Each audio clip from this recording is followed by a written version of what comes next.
Good morning, everybody, and welcome to this FSB National Webinar, Harnessing Social Value for a Winning Bid. My name's Lindsay Luke and I work for FSB, so a massive thank you for joining us today. I will shortly be handing over to our expert guest panel.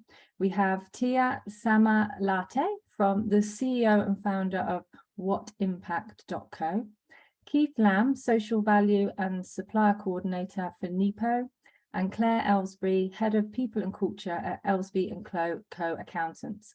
Claire is also a valued volunteer at FSB and is co-chair of the Big Ideas Group on UK Policy Committee. And then at the end of the presentations, we'll be open for questions. So please do use the questions to panelists button to send your questions, and we'll endeavour to answer as many as possible. All our guest speakers are happy to be contacted after today as well, so any questions that we don't get to answer, we'll make sure that we follow up. As you've probably seen, today's session is being recorded and it will shortly be available on our on-demand page on our FSB website in case you want to watch it again, or if there's any information that you feel you need to digest a little bit further. If you aren't yet an FSB member, we'd love to have you, and we'd love the opportunity to speak to you further about the benefits of joining. So again, do please visit our website, fsb.org.uk, to book a meeting with a membership advisor. So without further ado, I'd like to hand over to Tiia. Welcome, Tiia. Thank you very much. Tiia from WhatImpact.com. We are also a proud member of FSB, and we have benefited a lot from the membership. So those who are not a member, we warmly recommend you joining. WhatImpact.com is a startup and SME, like all the listeners here are. We are helping your type of organizations to deliver a social value, plan it, make a tangible delivery plan, really deliver it, and making an impact on the ground, and then reporting back with validated data. And we operate in the world of partnerships, because lots and lots of social value can be done through different partnerships between companies partnering with charities, social enterprises, and different kind of local initiatives. Today's topic is social value in bids, social value bids, and we now go through a little bit about these requirements that the government has set up. So already 10 years ago, Social Value Act was launched, which made it voluntary for local government organizations, central government organizations to kind of request social value plans as part of the bids that the companies were putting in for tenders. But in January 2021, they became mandatory. And these social value requirements can be 10 to 30% of the bid scores, which actually means that they are the winning factor in many cases, that who has created a social value plan that delivers additional value in that geographical area where the contract work is being implemented, those companies will be winning the bids. So it's a big commercial opportunity for SMEs.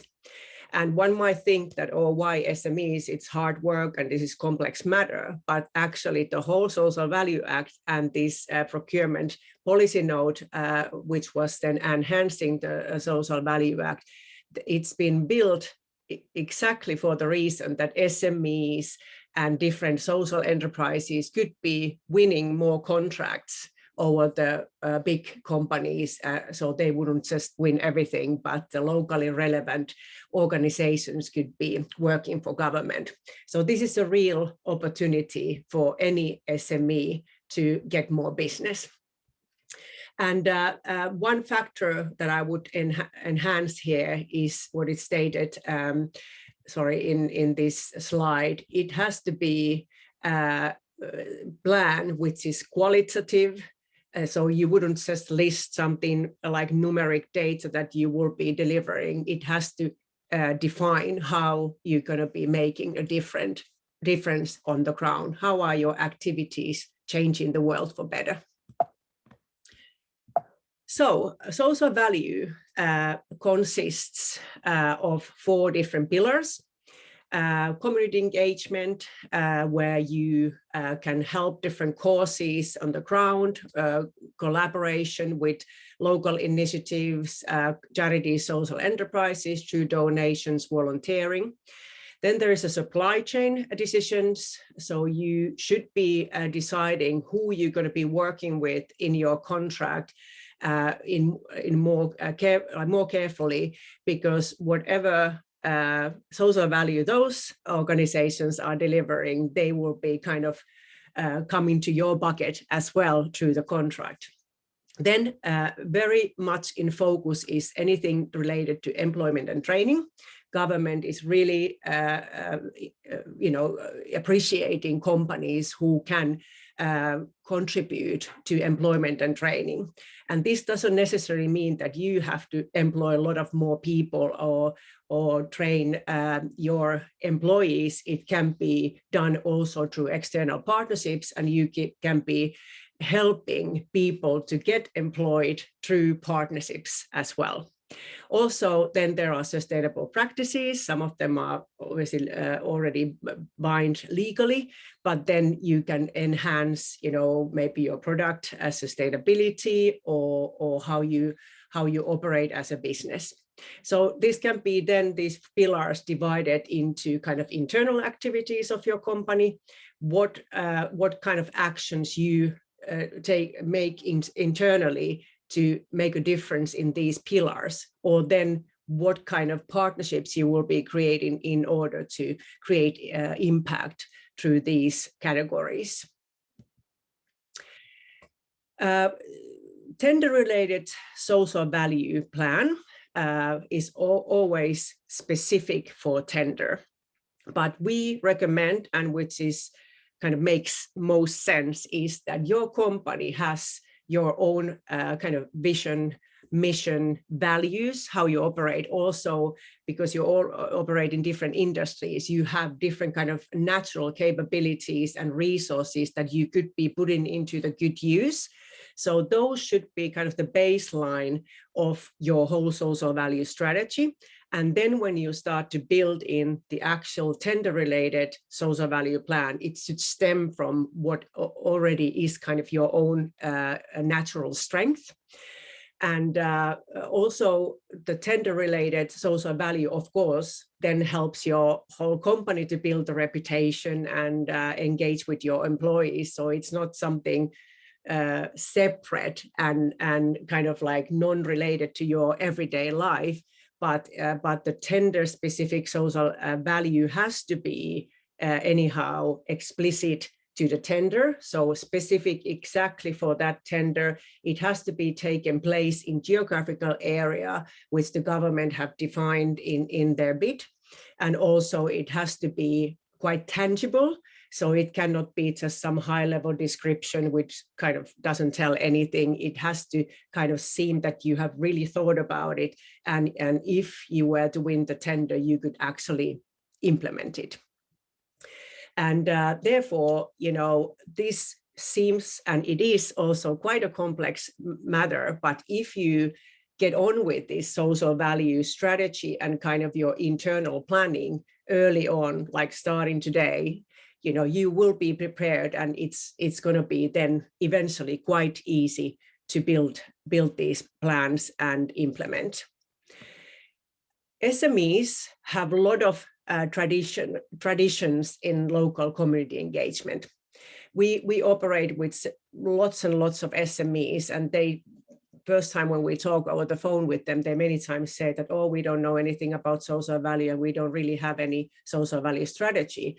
But when we start to interview these organizations that, okay, what kind of initiatives you have supported, have you donated, maybe used goods, new goods, have you given your services for free, have you given money donations and so forth, it suddenly appears that there's actually lots going on. But it wasn't just defined as social value, it was just like company giving or charitable activity.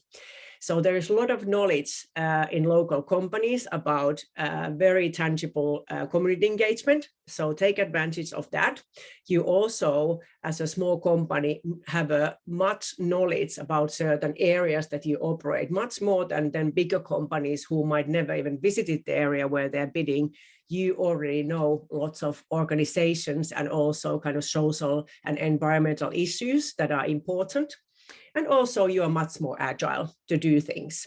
So although you might be having more limited resources and you feel that this is too much to take on in terms of investing money, putting time and so forth, when you structure this right, this will be actually your route to maybe grow your business and getting more business in. So it is important that your social mission, your organization structure and responsibilities, who is taking responsibility of maybe building the bid, then delivering, doing some research, connecting and so forth, it's in place. But you also use some digital tools to help you build these plans and implement them and reporting, because the manual aspects of delivering social value can be excessive. If everything is done by Googling and keeping up Excel sheets and not really harnessing the technology into this, it will be quite time consuming and costly. So it's important to build this system and responsibility so you are then ready whenever there is a tender that you want to bid, you actually know how the kind of the process will work within your organization. A little bit more about the social value plan. So there is a section in every tender which states what kind of social value criteria the government organization is expecting you to deliver. They are usually quite high-level outcome goals. They might be aligned with the government's social value model, which has been divided into 5 different main themes and a lot of subcategories. So you would be then choosing how you fulfill certain categories of this and what would be the tangible activity that you would be doing if you were to win the tender. And the social value plan, the more tangible it is, realistic it is, more it is appreciated, because there are a lot of companies who just copy paste some kind of a generic plan, and actually the procurement officers can see through that because that's their job. They do this every day. So we really recommend that you kind of pay attention into this and make it very tangible and realistic, because it not only helps you to win the tender, but if you then win it, then the delivery starts. And if you haven't really thought of it, then there will be a lot of hassle and difficulties in the actual delivery.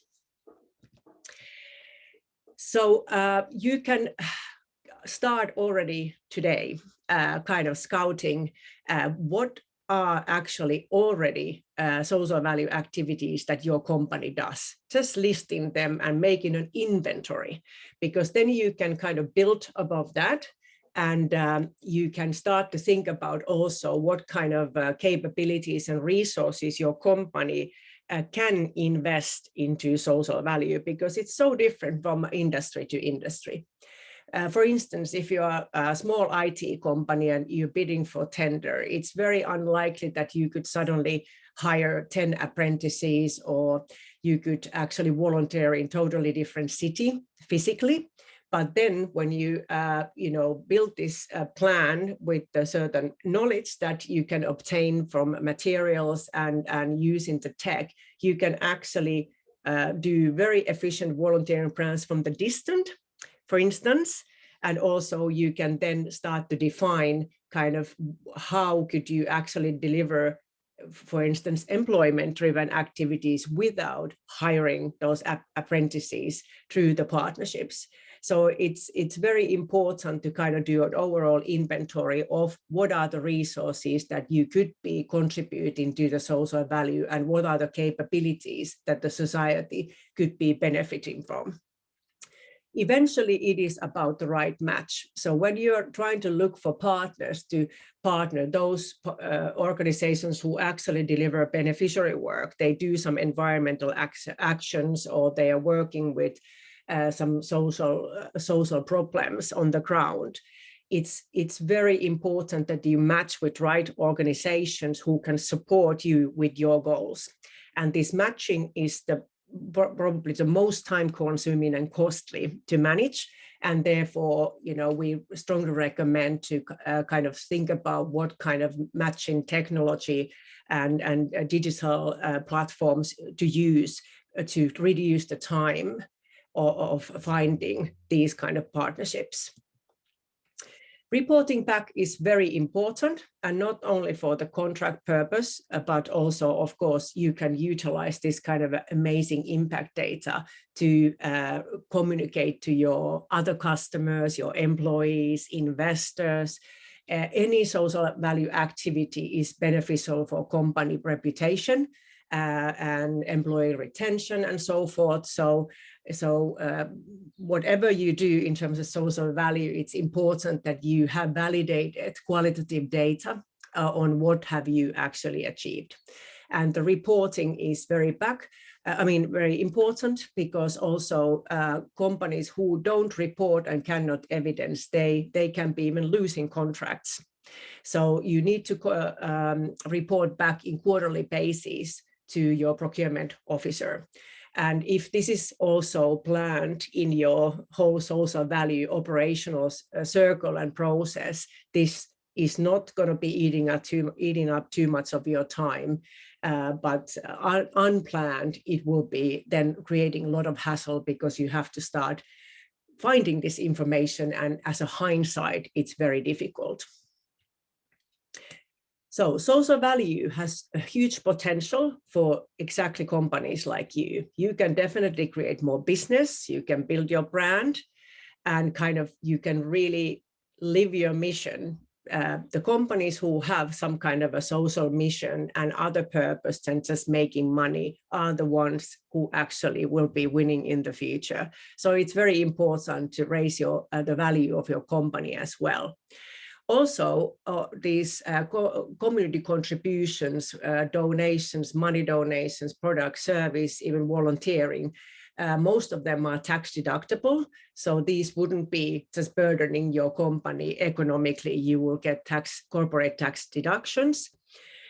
Also, there are cost-saving factors. So if you have products and services that you could be giving for free, you have them in stock, they are unused, there might be something you need to get rid of.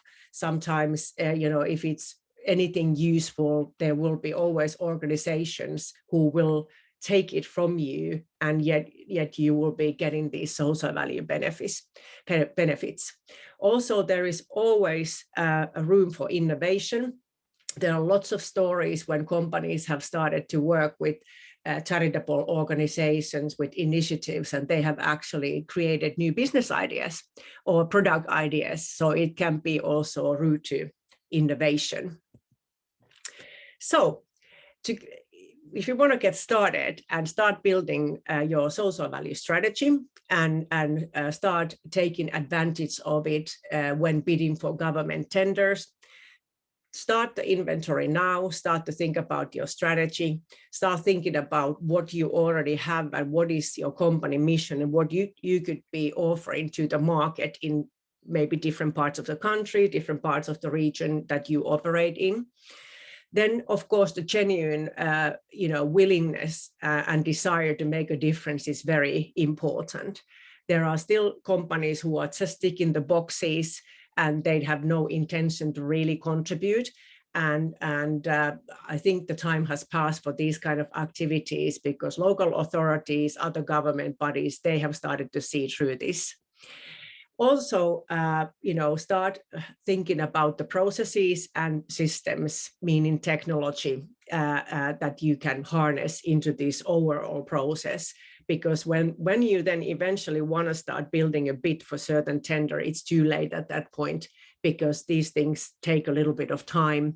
And also, actually, when you're winning a tender or bidding for tender and want to win it, if you are not very much known operator to the certain authority, they might ask evidence from past projects. And if you don't have it, then it has a negative effect on your possibility to win. So, and also if you need in the bidding process, have more information on the social value requirements. It feels like difficult or the requirements are very vague. You don't make like a really kind of sense of it. Be actively communicating with the officers. They actually wish for it because it's also feedback for them when they are building the next tender. You can always communicate and they have a obligation to answer. So the more you are active and communicate, want to understand, it's also a way of building a relationship with the procurement officers. This is what I had at this point, but I would like to say that if you want to hear more about WhatImpact.com, you just send the message to our customer care email, Shona at WhatImpact.com. But also all of you who are part of FSB or this webinar series or are watching this as a video version later on, you can get our special strategy guide, CSR Social Value Strategy Guide for free. It's only for our platform members, but this is a special offer for you. Just send an email saying that I want to have the guide. This is from the FSB webinar, and we will send it to you in a PDF format. And this is a very good guide for you to get started. Also, please look at other resources on WhatImpact.com. We have tens of blog posts, podcasts, and all kind of other guides that you can also order through our site. Thank you. That's really useful, Tiia. Thank you so much. And thank you for that kind offer at the end. So everyone who's watching today or is registered, will pop that presentation on an email to you after. So you've got Tiia's details and obviously that offer she's put there in her last final slide. And now I'd like to hand over to Keith. Keith is from NEPO and he'll be talking to you about developing your social value offer. Good morning, everybody. Thank you, Lindsay, and thank you, Tiia. Yes, I'm Keith Lamb. I am from NEPO. I'll explain a little bit more about who we are and why what I want to contribute today, what the context and background is to that. So without further ado, the first few slides will cover off who we are and what we do. Apologies.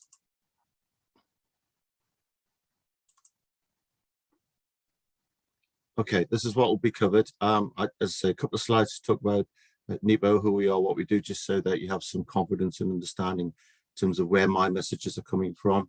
I then want to touch very briefly on what is social value and how over time that has progressed in terms of the requirements, in terms of the priorities and policies driving it.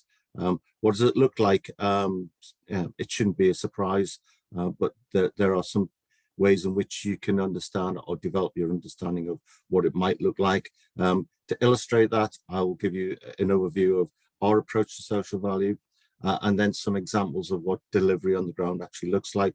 Again, it's best just to get that clear picture of what the end product might be. And in the course of what we do as NEPO, we've kind of picked up experiences and an understanding of some of the things that might impact on suppliers and the responses they give to tenders and contract opportunities. So a couple of slides, which is really the core of the messages I want you to take away from me today. So those will be the things we end on. So who we are, well, NEPO stands for the Northeast Procurement Organisation, and the technical term for us is we're a public buying organisation. So that's a definition within the public contract regulation, which means we're able to put in place procurement solutions for public sector organisations. We work initially, we're funded and work principally for the 12 Northeast local authorities, but the way we deliver our procurements enables the much wider public sector to use and be part of our service. And through that, we deliver a collaborative procurement work program. So this is bringing together or amalgamating needs and demands from a group of public buyers. So we don't issue contracts for individual authorities. It's on a collective basis. And as part of that, our program sees an annual spend of around £700 million and in different categories and areas of need and expenditure, covering energy, construction, fleet, etc. All this information is available on our website, but this is just to give you an overview of both the scale and scope of what we do. I mentioned that although we operate initially on behalf of the 12 North East authorities, we do offer a wider associate membership scheme, and that's a free of charge, and it's open to the UK public sector across the whole of the country. And through what we do, we also work, we have a program where we work with suppliers to help you find, bid for and win procurement opportunities. And I'll explain a little bit more on the next slide how we do that. So how we aim to help you as suppliers or potential suppliers. And just to be clear, a lot of the tenders that we as NEPO issue are large scale, multi-million, but through the way we operate our system, the local authorities within the Northeast also issue all the below threshold tender opportunities and contracts. So this isn't just about large multi-million pound contracts. This covers all contract opportunities across the spectrum of third-party spend that our member authorities issue. Part of the way we try to help as well is to work with suppliers to help them understand and be prepared for those tender opportunities. And we do this through a system called the NEPO Business Club, which is a program of free training which focuses around some of the key skills and learning points that hopefully will help you as suppliers to access and be successful. So it's around topics such as bid writing, topics such as social value, and topics such as how to use the e-tendering systems. And that's what that middle title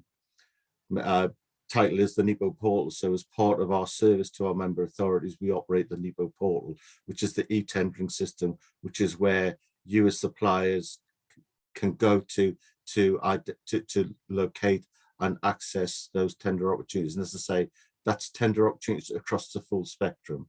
It isn't just those large scale multi-million pound tenders that we as NEPO lead on.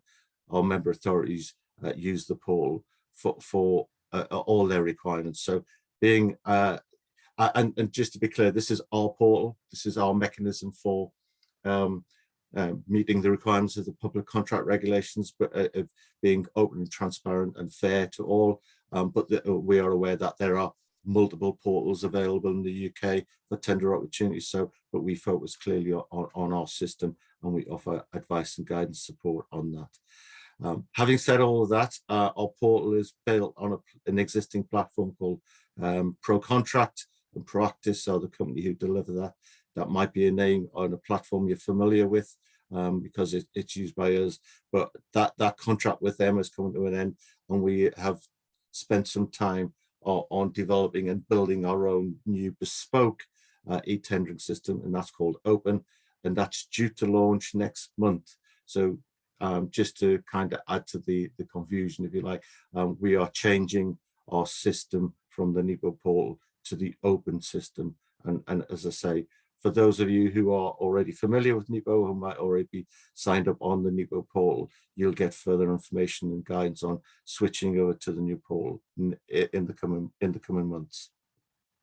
So that's how, this is what we do. These are the practical things we do to try and help you as suppliers. And as I mentioned, all of this information is available on the NEPO website if you're interested and would like to know more, or you can contact me direct if there's anything you specifically want to discuss and know more about. Okay, we're here to talk about social value and how to get your head around it, be better prepared, and to make the best case you can in any future tender tenders or contract submissions you might want to make. But just to be clear, the background, the context of all of this, the requirement or the introduction of social value into the public procurement process was brought about by this particular piece of legislation, which was enacted in 2012, but didn't become effective until 2013. And this, as the slide clearly shows, set out a requirement to consider, not to require it to be part of, but to be considered as part of the public sector contract process. And in doing that, take a view to securing any improvements or benefits that might be possible as part of any given tender or contract process. So that set the scene. That was the point at which it joined the process, but it hasn't gone away. If anything, it's strengthened and developed. And these are three examples of the type of legislation or guidance which have come out in recent years, which go on to kind of inform and influence the way we consider this, the way we do it, with the way we develop it.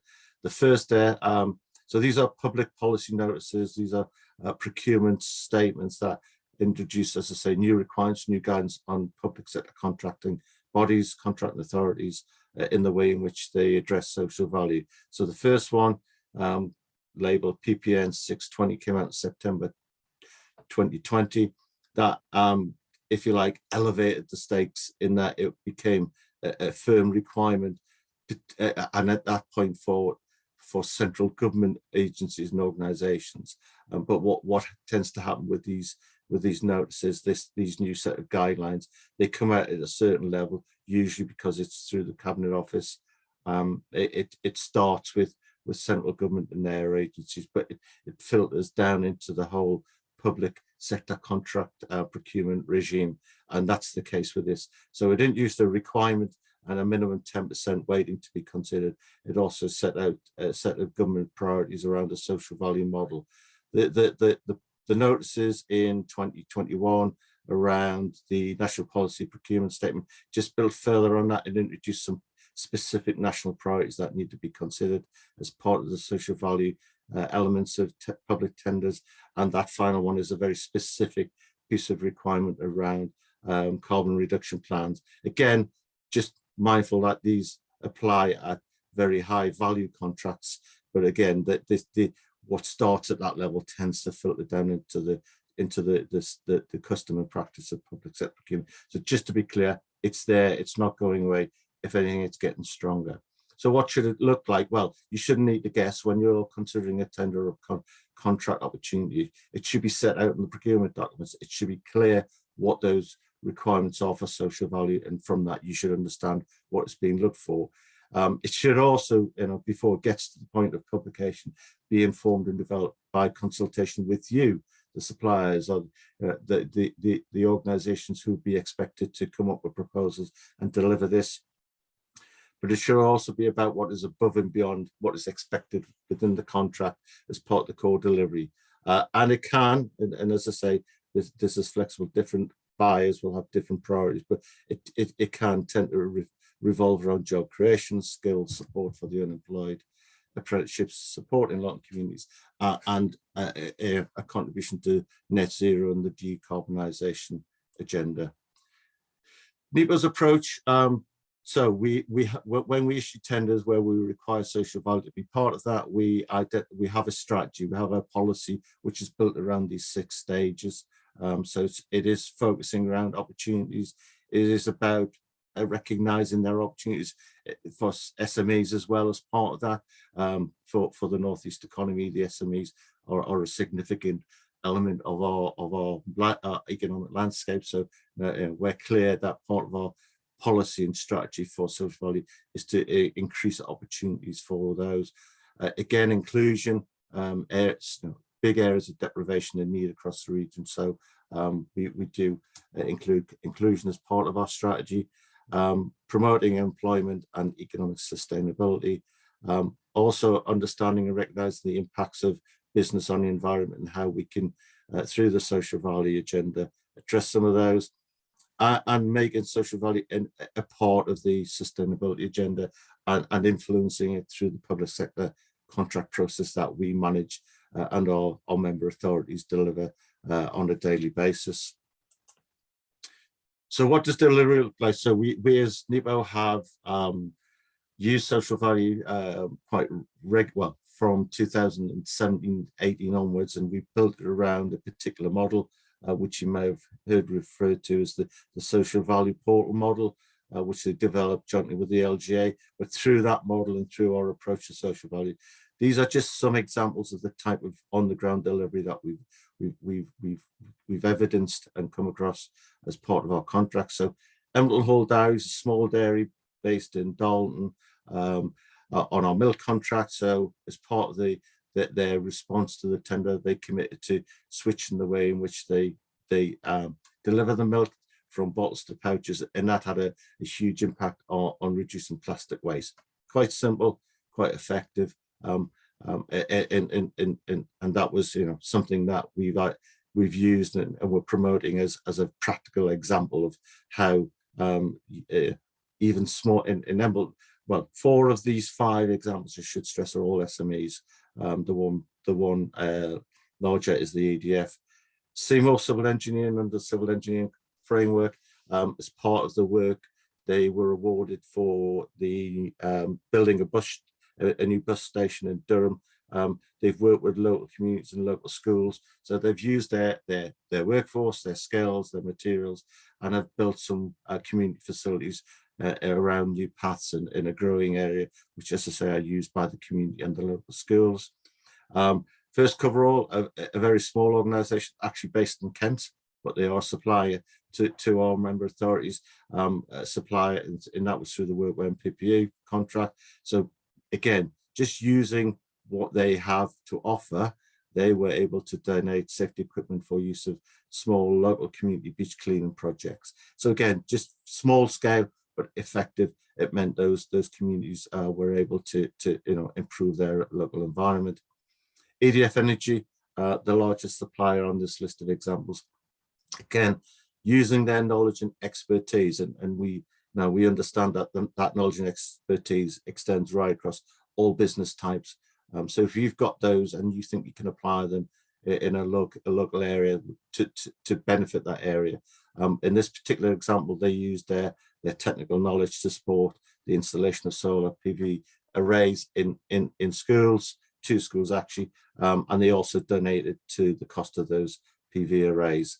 So it saves the schools money. They also engaged directly with the curriculum with those schools and engaged with the school kids around the issues of reducing carbon and raising an understanding of what that means in daily life.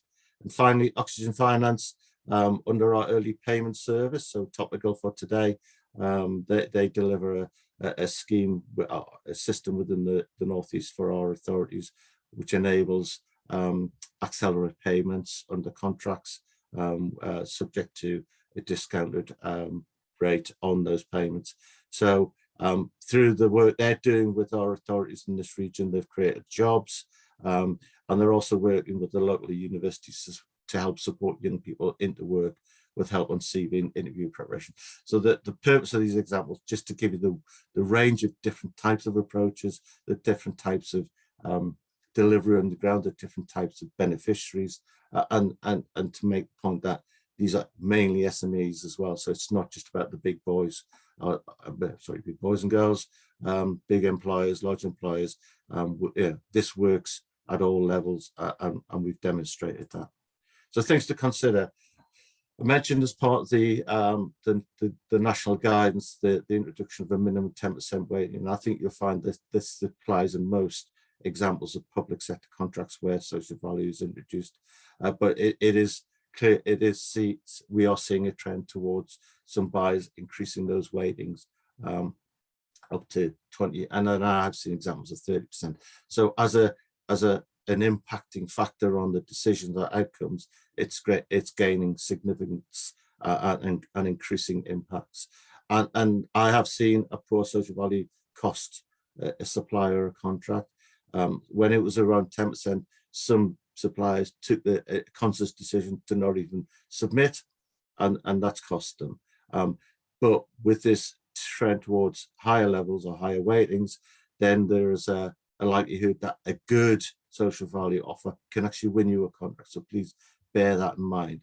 I think, yeah, Tiia mentioned this, understand what the buyer is looking for. How do you do that? Well, obviously through the tender documents, through research in terms of their websites, their previous, what are the policies and strategies do they promote within their locality, and be forward looking and be sure that you're specific to the needs of the contract. It's not about saying what you've previously done, it's saying about what you will do in terms of the specific requirements of the contract going forward. Again, I think this message was previously said, understand what you already do as supplier and build on that. So if you're already delivering training, apprenticeships, then use that and apply it to the needs of the contract and be specific as to how you would use that going forward to deliver for that contract. Use your local knowledge and understanding of the local community. If you don't have that, if you're bidding to an area, locality you've not operated before, then you need to do some research. You need to engage with organisations to help you build up that knowledge and understanding. Don't wait for the next tender opportunity. Do it now. If you've got a strategy, if you've got a target areas or buyers in mind, start doing that now. Don't wait until they've issued, because usually tenders could bring timescales and deadlines and pressure. So start your research, start your probing and developing your knowledge of what those organisations are likely to be interested in.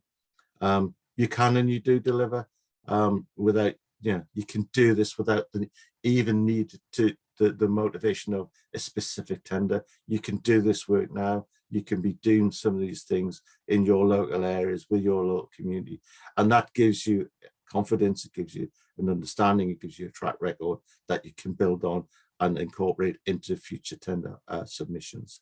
Take advantage of the information, guidance and training available.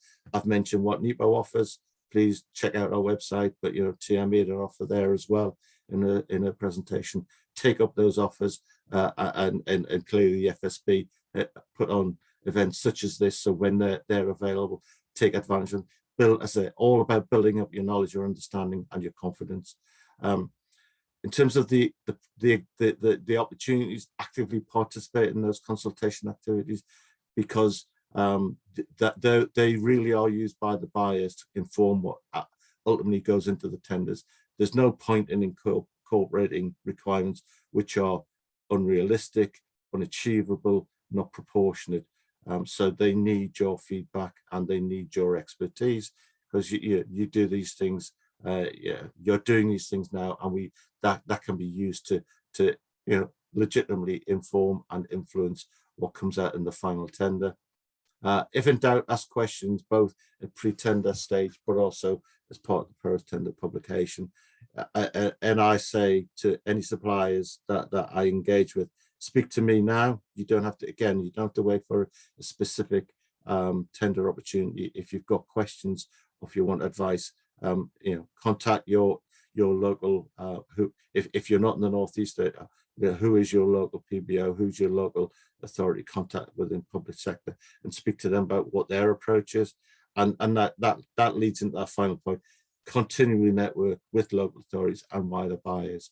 You never know when an opportunity might land. So it is about building that understanding and experience, but you might also, connect with an opportunity as part of that networking, that contact with those buyers. That's me. Thank you, everybody. Thank you for your time. I'll hand you back to Lindsay. That's really useful, Keith. Thanks so much for those examples as well. I know the audience will be really keen to understand what it means for them and in practice. So I'm now going to hand over to Claire Ellsby from Ellsby & Co. Accountants. And Claire will talk to you about, once you've got those procurement opportunities and you've got your social value in place, how you can make sure that you get paid in full and on time. Morning everyone, and thank you for having me. As Lindsay said, we've heard from Tiia and Keith about how you actually apply for these procurement opportunities and the impact of social value. But how do you actually make sure you get paid, and how do you actually make sure that you get paid on time? So I want to look at the various things that you can do to help yourself, and help your business, whatever that may be, whether it's to public sector or to B2B or business to consumer. How you can effectively chase monies once you've actually issued those invoices, and then what to do if things don't actually quite go to plan. So what is the problem with late payment? Unfortunately, before COVID, poor payment practice was already embedded as one of the most serious impediments to small business growth and survival. And in all honesty, it just doesn't need to be. But the COVID-19 crisis has exacerbated this. And therefore, we've spoken to our members, and FSB research has shown that those small businesses supplying to business to public services and their supply chains, of that, 63% have experienced either an increase of late payments from their customers, i.e. 55% of that, or had their payments frozen completely. And that was as a result of COVID-19, and that was 23%.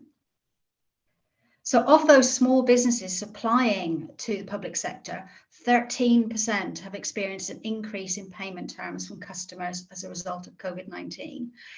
And this is something we want to reverse. Now, I do know that, speaking on the ground, I'm based in the East Midlands, that our local authorities are doing everything they can to work with small businesses. They're very aware of payment terms and how late payment impacts small businesses. And one good practice to look at is actually HS2. So, for example, HS2 has taken measures to ensure that they pay all their tier ones on time, and this is very closely monitored. And that makes sure that they keep their supply chains robust, because it's in their interest to do that. So in some cases, they'll actually pay firms immediately to help with cash flow, or others, they will actually release payments on contracts. So this has made a real difference to the small firms working further down the line on HS2 contracts.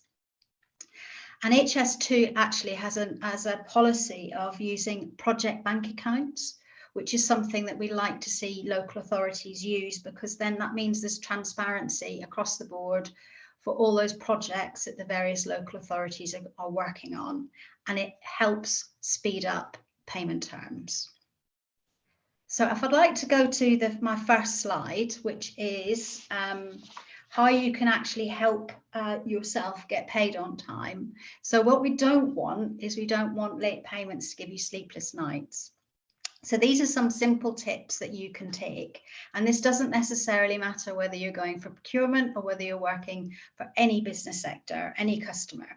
So the first thing really to think about is your business name and your legal status. So what you want to be providing your customer with is confidence that they can work with you. And you need to make sure that you've got credit terms in place, and that you have access to be able to do credit checks. Now, there's always the thought when you first start up in business, do you start up as a sole trader or a limited company, or even a partnership? Traditionally, if you're working with larger companies, it is better for you to be a limited company. But it doesn't necessarily have to be that case. But the reason they like it is because they can check you out at Companies House. So that's something you need to think of when you're going into business, and the kind of contracts that you're going to be looking at. You may decide, I'd quite like to be a sole trader, but your customer is insisting on you being a limited company. And the advantage of being a limited company is that you have limited liability. If you're a sole trader and the debt goes bad, then unfortunately that debt falls back on you. So it is, as I say, something to consider. So it's your business name and legal status is very important. You can ask for information from your customer. Don't be afraid to ask for all the information that you need. If you get it right now, then it'll prevent problems further down the line. If it's not a limited company that you're dealing with, you should check the details of the owners or the partners involved, like their names and addresses. And this just may give you better comfort that you're dealing with the person that you think you're dealing with. If it's a limited company, it's very easy and it's free to verify information at Companies House. You can literally go online and do a Companies House search. I know our clients, they will actually resort to social media in cases and look at Facebook, whatever, Etsy, and pick up details from there and credit check that way. I would actually think about investing in credit check information. For example, if you're an FSB member who sign up to the FSB insurance, you can access 10 free credit checks a year. You can use a credit check agency to check details and credit status. And then you need to check that the information obtained supports the amount of credit that you want to issue that customer. Another check you could do is to take references from other suppliers of that customer. And that's something as a business that we do quite regularly. Ask yourself if they were previously dealing with your competitor. Are you happy with the reasons for them coming to you? Very important is to set out agreed payment terms. And this should be done in writing in advance. Clarity is absolutely key in this circumstance. This way, both you and your customer know what to expect, rather than wondering why the money hasn't arrived. There is actually a particular legal wording which we'll put in the chat, but what it does actually allow you to do, that you can actually include certain wording on your invoices. And this is something I see in our firm as an accountant, and particularly if you're dealing with public services, it's better to have more information on your invoice than not enough. So for example, please make sure you've put all your purchase order references on your invoices, put all your anything to do with the project I mentioned about project bank accounts earlier. You will have been given references from your customer. Please make sure all of these are on the invoice, because in practice, if that invoice lands on their desk and they haven't got all the information, they will literally put it to one side. Also, you've got to bear in mind that a lot of customers these days use OCR technology, and therefore, if when they're scanning your invoicing, it doesn't have the requisite information, effectively the computer will say no, and it will have to be dealt with manually. And what that means is it gets put to the back of the queue. So these are just little tips and hints to help yourself be able to get paid easier and more on time. You can actually charge interest. It might not be obvious to everyone that you can do this. Lots of businesses don't because they have that relationship with the customer that they don't want to lose. But you can actually reserve the right to pay interest, to charge interest. And if you want to do that, I would put specific wording on your invoice so that the customer is aware that you want to do that. So how to effectively chase monies that you're owed. The first thing to do, which might sound obvious, but lots of people don't do it, is to actually make contact. When your debt becomes overdue, make a call. It's much easier to actually phone rather than send an email. Emails can get lost. And quite often it might be worth you thinking of using a credit agency who will do that for you. Lots of people feel very uncomfortable chasing money, even though they've actually done a really good job. They feel uncomfortable. So if that's not your skill set, find someone else who'll do that for you. And you can outsource that side of things if you wanted to. At this point, it's a polite inquiry. It could be that you've been overlooked because, for example, the OCR technology hasn't picked up your invoice details correctly. And this will give them an opportunity to say, oh, actually, right, what was that reference? And then you'll be able to spell it out to them, and then that passes the invoice through for payment. As I said, you can charge interest, you can charge recovery costs. This is something that the government would potentially encourage you to do. I know, as I said before, lots of clients don't want to do this because it upsets that relationship. But you do have that right, you can reserve it, and it's probably a good idea to have it in your terms and conditions just in case you want to charge it. The next step would be to send a letter, what's called a letter before action. And this is if the debt still isn't paid. So this is a formal letter that requests payment within a set time period. And it effectively warns of a court claim if the money isn't paid. It is a legal requirement to send this letter if you later wish to progress proceedings. In most cases, and I've seen this in practice myself, once that letter reaches their desk, they will then think, right, okay, now's the time to get paid. Sometimes, unfortunately, it is he who shouts loudest gets paid soonest. And a letter before action is a very good way to do that. You can raise a complaint. So you could actually do that with a small business commissioner, which has been appointed by the government to tackle poor payment practices and late payments in the private sector. The Small Business Commissioner offers general advice and information to small businesses and considers complaints from small businesses with fewer than 50 employees. We have used this in practice. I know clients have used it in practice, and they've actually been very good. So it's something definitely worthwhile to think about, but they won't do it until you've actually done the letter before action. So it is the next step in the process. So you could automate it. Again, this is something we've done. We use an accounting package called Xero. And what that does is it lets you send out statements and reminders. You can set dates when they actually go out. And it just saves a lot of time and effort.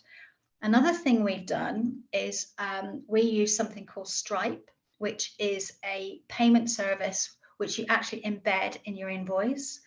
And what we find in practice is that people pay us earlier because we've got Stripe on our invoice. It does depend on being a certain demographic. It tends to be younger people who will do it. They literally don't seem to want the bother of dealing with a purchase ledger within their own accounting system. So it's just far easier if they just pay the invoice straight away. It wasn't expected, but it's a really good benefit of using Stripe. Stripe's not the only one. It is an app, so you have to be on a cloud accounting software to be able to use something like that. But it certainly has helped us.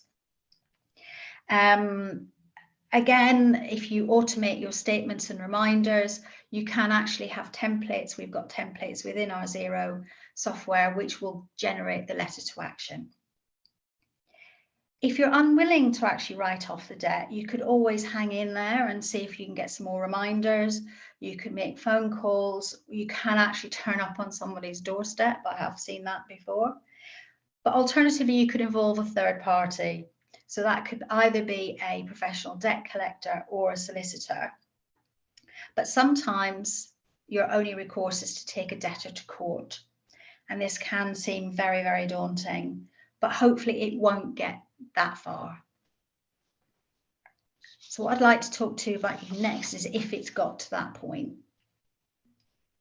So what you could do, and what you probably could have done previously, is to actually put that customer on hold. We do see a lot where clients will keep on working for a customer when they've actually got a bad payment history. Sometimes you just have to draw a line and insist on payment, and it's really difficult, and you have to be quite courageous to do it. But actually, if you do actually stop doing any work for them until they've paid the outstanding debt, it does work in the long term. So the next thing you would do is serve a final notice. So this is the last piece of correspondence you're likely to send the customer before legal proceedings actually begin. And this highlights to them that they have a certain deadline, which you can decide to settle any debts with you before you actually begin pursuing formal legal action. If this final notice doesn't see your client settle any outstanding payments, then you have different options to pursue when considering legal action. The first would be to start a debt recovery claim. So if the client still hasn't paid the owed amount, you can then take actual action. And under UK law, anyone who's owed money can take statutory demand for the amount owing. And the demand must be made when the debt is less than 6 years old, and it must be served in person. And once the debtor receives the statutory demand for money, they must either pay the amount within 21 days or make an agreement with you about how they will pay. At this point, it was probably wise to involve a third party to handle the issue for you, because quite apart from anything, it's very stressful and it can take up a lot of your time. That would be a solicitor, a third party mediation service, or another advisory service. And we will come to show you how FSB can help you in that particular point. There is the small claims court, and that will allow both sides, you and your customer, to mediate and reach a conclusion. And this will usually mean that the customer is ordered to repay a debt, interest and fees which have accrued as a result of you having to proceed the legal action. But that will be over a period of time. You will not get that lump sum. One thing you could consider, as Keith mentioned, is something like oxygen finance, which is where it's effectively invoice discounting. So in theory, oxygen finance take over the debt. There is a small fee, there would be a fee for that, but then they look after this process. Another one to think of is a digital app that you can use called Iwalker.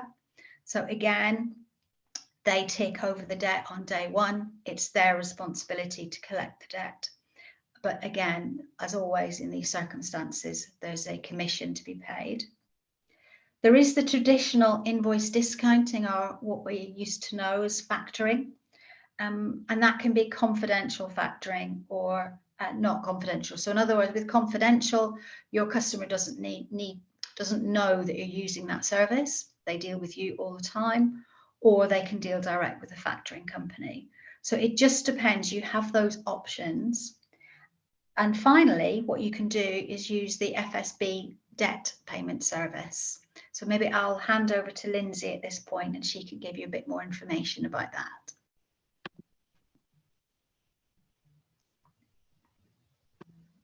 Hello. Just trying to get my video back on. We're a little bit out of time, so I'm conscious we were due to finish a few minutes ago. So what we'll do is we'll pop information about the FSB's debt recovery service on the email that we send out to everyone. We just had a couple of questions in from Rob about, this might be for you, Tiia,